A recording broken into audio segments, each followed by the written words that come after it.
Assalamualaikum warahmatullahi wabarakatuh. Ketemu lagi dengan saya Martin dari Ambana Garment. Bagi kalian yang pertama kali menonton video ini, silakan langsung klik subscribe dan jangan lupa juga untuk klik tombol notifikasi atau loncengnya supaya nanti ketika kita ada video terbaru bisa langsung muncul notifikasinya di HP kalian. Pada kesempatan kali ini kita akan membahas tentang komplain.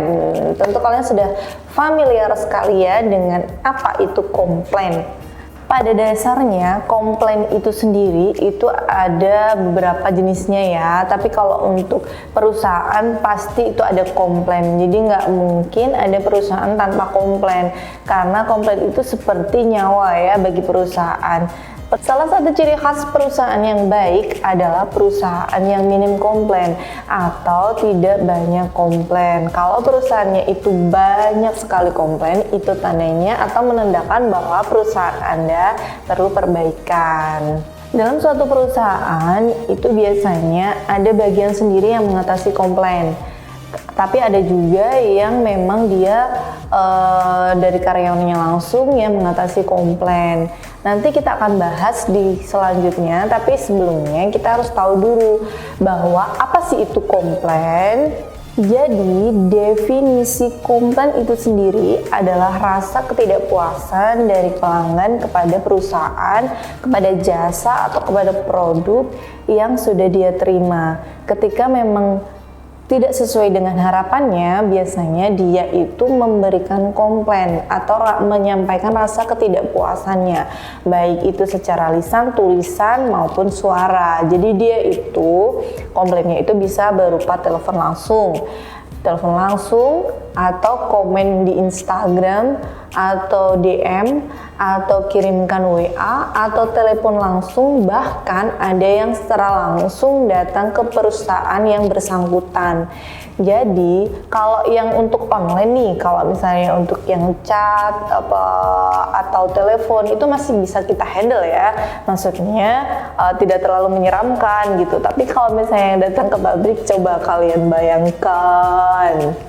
Tapi tidak usah khawatir ya, karena dalam sebuah perusahaan itu tidak ada yang namanya tidak ada komplain. Yang namanya perusahaan itu mau baru, kayak mau kemarin sore, kayak mau berapa puluh tahun lalu atau berapa ratus tahun lalu, pasti yang namanya komplain itu pasti ada, karena sudah menjadi bagian dari kehidupan perusahaan atau kelangsungan perusahaan.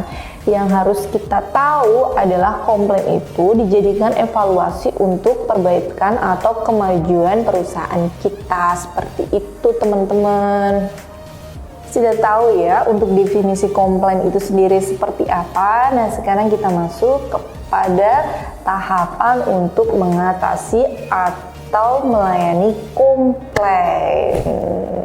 Untuk yang pertama, yaitu menjadi pendengar yang baik. Jadi ketika ada komplain masuk, kita harus menjadi pendengar yang baik bagi orang yang komplain. Jangan pernah memotong pembicaraannya, karena ketika kita memotong pembicaraannya, dia akan merasa tersinggung atau bahkan dia merasa tidak dihargai karena komplainannya tidak ditanggapi dengan baik. Seperti itu. Jadi ketika ada komplain masuk, kita dengarkan dengan baik, kita catat semuanya sedetail mungkin apa yang dia sampaikan. Jangan sampai Anda menanyakan apa yang sudah disampaikan oleh si komplain ini tadi. Jadi ketika dia udah menyampaikan komplainnya apa aja, kita nanya lagi nih, tadi komplainnya gini atau gini atau gimana, kayak gitu kan. Nah itu dilarang keras banget ketika kita menanyakan sesuatu yang sudah dia sampaikan. Nah seperti itu. Yang kedua, kita masuk ke cara selanjutnya, yaitu harus memberikan empati kepada orang yang komplain. Jadi ketika ada orang yang komplain ke kita harus memberikan empati kita kepada dia. Jadi empati itu apa sih? Empati itu turut merasakan apa yang dirasakan orang lain. Jadi itu walaupun kalian itu tidak melakukan kesalahan atau bahkan kalian itu tidak tahu apa yang dia sampaikan gitu. Misalnya ada orang lain atau ada teman pekerjaanmu yang melakukan kesalahan, Dan itu kan biasanya dia sendiri nih sama kliennya yang tahu. Nah ternyata si klien ini menghubungi Anda, menghubungi kamu sendiri gitu. Dan Anda bingung untuk menyampaikan mau seperti apa. Nah itu tidak perlu khawatir karena kita harus merasakan apa yang dia rasakan. Meskipun kita tidak tahu, tapi kita harus merasakan apa yang dia rasakan. Jangan pernah merasa bahwa diri Anda itu tidak tahu, apalagi melemparkan tanggung jawab kepada orang lain. Nah itu sangat tidak boleh. Jadi ketika ada orang komplain, kita harus tetap menanggapinya dengan baik, merasakan apa yang dia rasakan, dan masuk ke tahap selanjutnya. Yang ketiga, kita langsung ambil tanggung jawab. Jadi ambil tanggung jawab di sini itu sendiri. Ketika teman kalian yang melakukan kesalahan, nggak seharusnya kalian langsung lempar ke teman kalian nih.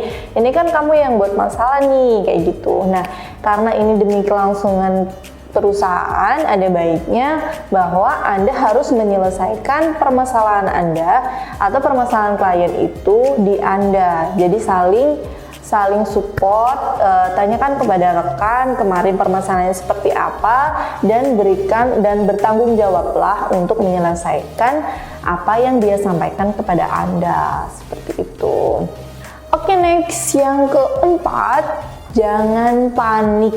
Jadi ketika Anda menerima komplain, jangan pernah panik, tetap santai. Ini tuh sebenarnya sederhana banget, cuman sangat penting sekali untuk poin yang tidak panik ini ya.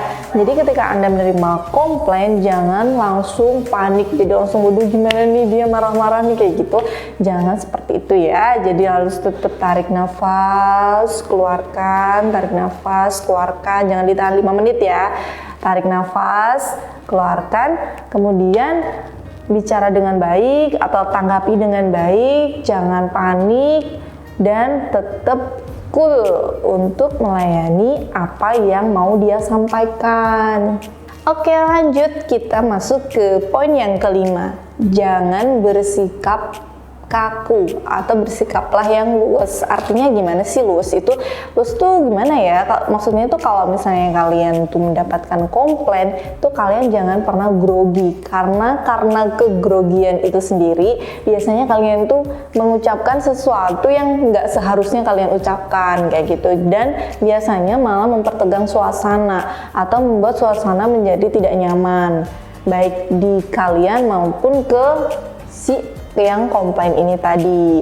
Kalian harus berhati-hati ketika menghadapi klien yang sedang marah. Jadi kalau misalnya nih ada klien, dia misalnya komplain nih, ini kaos yang saya terima, misalnya dia order kaos, terus dia kaosnya itu ternyata ada yang sobek. Nah yang sobek itu ternyata dia lolos QC-nya, atau pas pengecekan terakhir dia itu nggak ketahuan gitu sama si QC-nya itu. Nah ternyata belum ada yang dijahit, jadi agak bolong kayak gitu atau gimana. Nah dia telepon, kemudian diangkat teleponnya ketika dia udah marah-marah, ini gimana sih nggak becus banget ngerjain kayak gini kayak gitu kan. Biasanya kan kalau udah emosi kan makiannya itu biasanya sangat menenteramkan hati ya, kayak gitu ya. Nah biasanya udah kayak gitu, langsung angkat aja teleponnya, senyum dulu, tarik nafas dulu, terus baru dilayani dengan baik. Gak usah terpancing, pokoknya jangan terpancing emosi. Ketika ada customer yang marah-marah, kalian harus tetap kalem, senyum, pokoknya anggap aja deh kalian itu baru dinasehatin kayak gitu sih. Kita masuk ke poin yang keenam ya, setelah beberapa tahap yang sudah saya sampaikan tadi. Yang keenam adalah sampaikan penyelesaian secara tepat dan cerdas. Nah, penyelesaiannya itu sendiri kalian harus putuskan. Kalau kalian tidak bisa memutuskan sendiri, sampaikan kepada orang yang bisa memutuskan, entah itu teman sejawat, atau kepada pimpinannya, atau kepada supervisornya, atau siapapun yang memang melayani komplain atau dia bisa menyelesaikan komplain. Jadi sampaikan, ini permasalahannya ini seperti ini, karena tadi kan sudah di notes ya, atau sudah dicatat, permasalahannya seperti ini, penyelesaiannya bagaimana. Nah, kalian harus berikan pilihan kepada klien. Jadi berikan beberapa opsi yang bisa kita kerjakan. Misalnya kayak yang bolong itu tadi ya, kita kembali ke kaos yang agak bolong tadi, itu biasanya kita langsung memberikan beberapa solusi. Misalnya pertama dikembalikan, terus kita revisi. Yang kedua kita kembalikan uangnya atau semacamnya lah, pokoknya yang penting masuknya dalam proses atau opsi yang bisa kita kerjakan gitu. Kita tawarkan semuanya kepada klien kita yang komplain. Oke, kita masuk ke nomor 7 ya. Jadi setelah tadi disampaikan, yang ke-6 kan tadi disampaikan ya, solusinya dari kita atau opsi yang bisa kita kerjakan itu apa aja. Kemudian kita masuk ke selanjutnya. Nah, di selanjutnya ini kita sampaikan juga. Jadi dia sudah menyepakati, oh iya Mbak, saya pengen ini direvisi aja misalnya kayak gitu ya.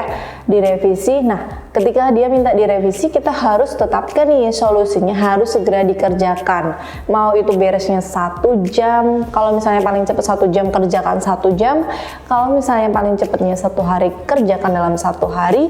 Kalau paling cepatnya 3 hari, kerjakan dalam 3 hari. Pokoknya waktu paling cepat yang bisa kita kerjakan. Jadi ada baiknya ketika kita menawarkan solusi, itu memang yang benar-benar bisa kita kerjakan. Jadi ketika kita sudah memberikan solusi, dia sudah memilih. Nah, poin yang di nomor 7 ini adalah kita mengerjakan apa yang sudah disepakati bersama, baik dari kita maupun dari klien yang melakukan komplain. Nah, kita langsung kerjakan sesuai dengan permintaan dan selesaikan dengan waktu secepat mungkin. Oke, next kita masuk ke tahapan selanjutnya atau yang ke-8 ya. Nah, yang ke-8 ini kayaknya ini ya, kemauan semua orang ya. Karena di poin 8 ini adalah obati kekecewaan dari orang yang komplain atau dari klien atau dari customer gitu ya. Nah, biasanya untuk mengobati kekecewaan di sini itu biasanya ada banyak sekali, ada beragam ya, ada beragam yang bisa kita lakukan gitu. Ada yang pertama itu biasanya dia memberikan diskon gitu. Diskon misalnya dia nanti kalau misalnya order lagi ini potongan 50% misalnya kayak gitu kan. Atau juga ini misalnya dia dapat voucher belanja gitu, voucher belanja nanti di belanja selanjutnya dia cukup membayar sekian kayak gitu. Atau juga bisa kirimkan paket atau berikan paket lengkap yang harganya murah misalnya ke dia. Atau bisa juga kirimkan hadiah, misalnya kirimin kaos yang bagus gitu, 1 pieces atau 2 atau 5 atau 10 lah, pokoknya bebas. Yang penting sebenarnya kalau untuk mengobati kekecewaan dari customer ini tuh sebenarnya nggak perlu mahal ya, cuman ya sebagai itikat baik aja gitu, karena kita sudah merasa bersalah atau kita memang salah dan kita harus meminta maaf dengan cara sesuai perusahaan masing-masing gitu, karena nggak ada patokan harus seperti ini ya, karena setiap perusahaan itu pasti punya kebijakan sendiri seperti itu. Yang jelas kita memang bisnisnya itu kan di bisnis pelayanan, jadi memang harus melayani dengan baik. Apalagi kalau ada yang kecewa, tentunya kita harus minta maaf dengan memberikan beberapa opsi-opsi permintaan maaf di atas tadi ya. Oke, masuk yang ke-9, kita masuk ke evaluasi komplain. Jadi ketika kita sudah memberikan beberapa edukasi tentang bagaimana melayani komplain, itu ada baiknya semua komplain yang masuk ke kita itu kita harus catat. Nah, catatannya ini boleh bebas aja sih, kalian mau manual boleh, kalian mau pakai Word boleh, pakai Excel boleh, kayak gitulah. Pokoknya yang penting dicatat dari komplainnya itu siapa, komplainnya apa, penyelesaiannya bagaimana, dan kapan harus selesainya perlu dicatat juga supaya menjadi evaluasi untuk kedepannya seperti itu. Oke, kita masuk ke tahap paling terakhir nih ya. Jadi tahap 10 kita itu sudah masuk tadi kan evaluasi ya, udah dicatat. Nah, yang ke-10 ini adalah budayakan semua karyawan atau tenaga kerja Anda itu memahami si komplain ini. Jadi budayakan tidak menerima komplain yang sama seperti itu. Jadi semua karyawan harus diedukasi bahwa kemarin ini ada komplainnya seperti ini, seperti ini, seperti ini, dan cara mengatasinya adalah seperti ini, kayak gitu dijelasin ke semua karyawan supaya nanti semua karyawan itu tahu dan paham bagaimana mengantisipasi supaya tidak terjadi komplain yang sama. Jadi kalau misalnya udah ada komplain satu diselesaikan, otomatis disampaikan kan maksudnya di grup atau di mana lah, pokoknya disampaikan ke semua karyawan supaya tidak terjadi kesalahan yang sama. Nah, ketika sudah disampaikan, otomatis pribadi masing-masing dari karyawan itu pasti tahu dong, karena dia mengantisipasi dirinya sendiri supaya tidak melakukan kesalahan. Gitu, misalnya dalam pembuatan invoice agreement-nya atau pengecekan barangnya atau proses pengirimannya atau apa, semuanya pasti mereka bekerja dengan hati-hati sesuai dari bidangnya masing-masing, seperti itu. Oke, itu aja ya yang bisa kita bahas pada pembahasan kali ini. Pokoknya semoga kita bisa belajar dari sini, dan ketika ada yang saya sampaikan masih belum sesuai atau masih kurang, boleh langsung komen di kolom komentar masukannya seperti apa. Kita pasti sangat legowo untuk menerima, dan terima kasih buat kalian yang sudah subscribe, sudah nonton video ini sampai selesai. Jangan bosan-bosan menerima video dari kita, semoga bermanfaat, semoga bahagia bersama keluarga, dan jangan lupa untuk pakai masker dan juga menjaga diri, semoga terhindar dari COVID-19. Wassalamualaikum warahmatullahi wabarakatuh.